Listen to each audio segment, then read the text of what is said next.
Hi, I'm Christine Dunbar from SpeechModification.com.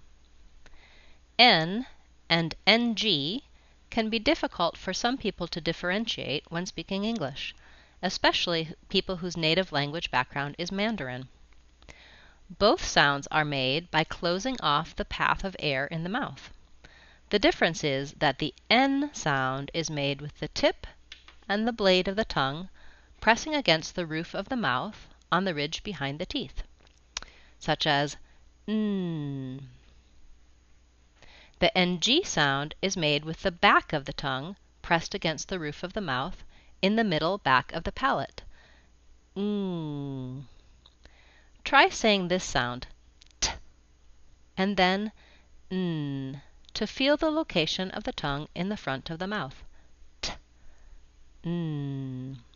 Now try saying k or g, and then to feel the location in the back of the mouth.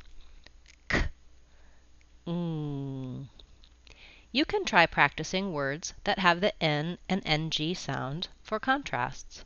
For example, ban has the N sound, bang has the NG sound. Let's hear some more. Ban, bang. Sun, sung.